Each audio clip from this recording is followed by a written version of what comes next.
Hi, my friend, it's Pat Sloan here, and it is chocolate cake day. Let's just get that out of the way first so that we have the most important thing today to talk about is chocolate cake. Our ambassador, Carrie from Pennsylvania, she talks about chocolate cake a lot. So Carrie, this day is for you. So I hope you are having chocolate cake. I was thinking about what is my favorite chocolate cake, and there was a point in time when Mississippi mud cake, Mississippi, it's like a sheet, they're like a sheet cake, and then you boil the icing, and it's got nuts in it, and it's like super rich. And I made that years ago when I lived in St. Louis and took it to the office a lot because everybody there wanted it. But I do love a really good chocolate cake.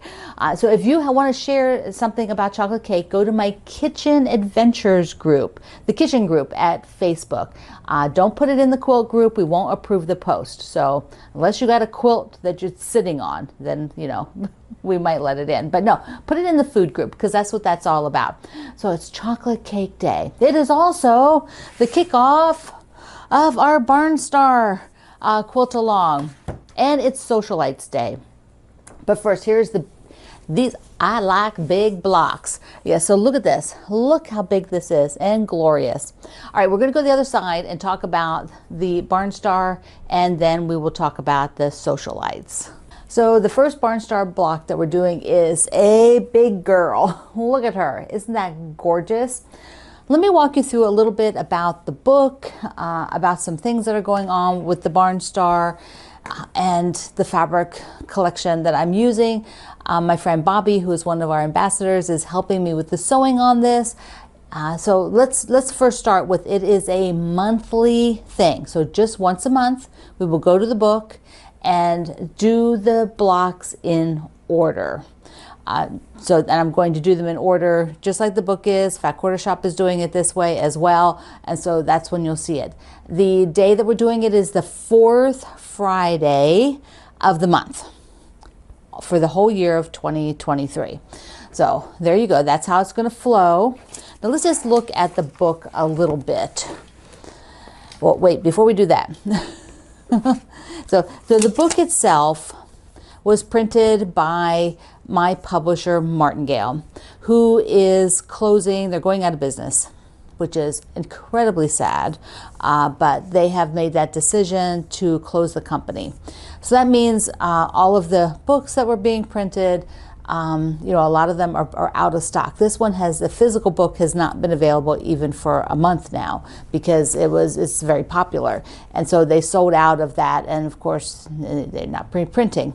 The author, Shelley Kavanaugh, has purchased her book rights, and so she will be reprinting it in a physical copy, and I believe her website said sometime in March. There are digital copies on Kindle. There are digital copies still at Martingale and at Shelley's website.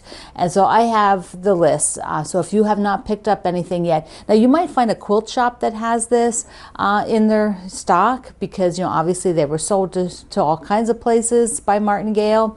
But to find it online is probably going to be a tad tough because everybody's been kind of searching around. It's fabulous. It's a fabulous quilt. The blocks are pretty much set side by side. Do you see that? There is not a lot of sashing, if any. I don't think she's got any sashing. So it'll be assembled side by side. My mode of operation will be to try to assemble things together as groups of things get done. And that'll, if I can, I'll do that. But I'll be showing you the blocks separately. There's usually 2 blocks per month that have to be done. The same block twice. So that is kind of the flow of this particular quilt along. The book also has layouts for some of the blocks, such as, let me flip it, wait a second. Okay, so this is block 1, and Shelley took block 1 and put another border of blocks around it, and that is this quilt, which is so fun. And what is it, 40 by 40? So that's a super nice piece for a wall hanging or a baby quilt. It's just gorgeous. And then the same is done for other blocks, like here's one here, and you can see it in progress. Here is another one with multiple blocks. So that is how it's done in the book. Now in the beginning part, we have all the fabrics, because there are quite a few fabrics, so she has all the fabrics laid out. Now Shelley was so nice that she has a free PDF, so if you already have your book, you can go over and download this free PDF. It has 2 pages. One is her swatches that she used with her fabric lines, which are also Benortex. She's used with Benortex like I am. And then she has a blank page so that you can put in your own for the corresponding numbers as you go to, you know, each pattern. So this is really helpful. So that is sort of the deal of the book. Now on page 17, no, there is a correction. There is a correction in the book. Page 72. So anyways, I will link it to you, but there's a note. I have a note. Page 72, block 17. There we go. Block 17, page 72 has a correction. So I will link you to that correction and you can make it. Now my fabrics are these country rose. So this fabric line's been out a little while. I had a fat quarter bundle, but you need a lot more than that. And so I bought extras and I went through my own fabric. And so let me just show you kind of the colors that I'll be working with. There are these beautiful kind of dusty pinks. They're dusty pinks. And then really light peaches, you know, the not too dark, and then the same tone of green. It's a beautiful, beautiful greens. And there's more, you know, there's this floral, like the whole, you know, the floral comes out. Then there's a tan or a taupe, sorry, like a taupe, not a tan. I would say it's more taupey there. So you've got like these taupes, and then there's a whole set of light blues. Oops, there's light blues and whites and pinks, light pinks. So we had the darker, little bit darker pink, we have light pinks and creams and black. So the line has black. And what I love is what we used in the block, I used in the block for this one, is this plaid. And plaids are so great. If you can't find, you know, so I bought extra of that. Like if you just find some sort of plaid, like here's a little bit bigger plaid. And then let me just show you all these two. I pulled a couple of the plaids I owned. So these 2 plaids I owned, this is the plaid from the fabric line. So they are all sort of great options, and they would all give pretty much the same effect. This is a little bit tighter, there's a little bit more open. This is the one that's primarily used. I'm not sure if I actually sent some other plaid along too. So what I'm going to do is pop up a picture of kind of my fabric being displayed here, you know, how I got it sort of organized and thought, you know, got some chunks of fabric around. And then, you know, eventually when I get to the blocks, let me just pull the block now.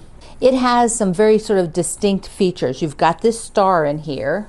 And so I picked the plaid to go, or the gingham, it's probably more of a gingham, to go in for the star, and then pulled black out here. So this is black, but it doesn't read as much as a black with a little tiny polka dot in it. But that kept it the same. Then there is the green, and then the blue is repeated out here.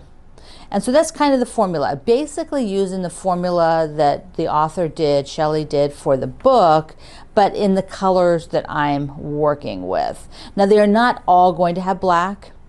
They won't all have blue, or they won't all have green. So it will be much like her quilt, where you can see that she has different colors put around. Like this is the block today. And hers is a little bit different looking than mine because it has a deeper, stronger black for the star points, but the outer black is the same, green is the same positions, and then she has like a gray. And then she used turquoise, and mine is light blue. And so that is the difference between, but it's basically the same color placement.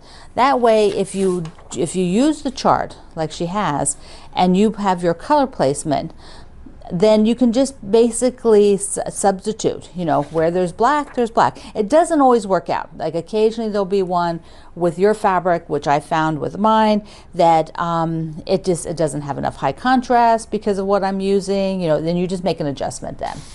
And so that is how it is flowed. All right, so this is a really fabulous project. Remember to visit the Fat Quarter Shop today too on their live stream, or watch it afterwards, because they will be Kimberly Jolly will be showing this as every month as well on hers and the fabrics that she is using. So it'll be really cool to see. They're big blocks, big blocks. Okay, let me just put some of this away and then I'll pull out the Sewcialites. Here is Sewcialites for this week. It is block number 13 and a design by Doug Lico of Antler Designs. I believe that's his company name, so many of you have probably seen his designs. So I love this block. I think it's super cute, and let's take a look at the components of it. There are, to get that motion. So one of the things that you want to think about with your color placement is I went with fairly dark and then really light. Now this blue, this is aqua, and then I've got the blue and red that I'm using. Now you could change this up. You could decide that instead of carrying the red, you could have carried the blue out here.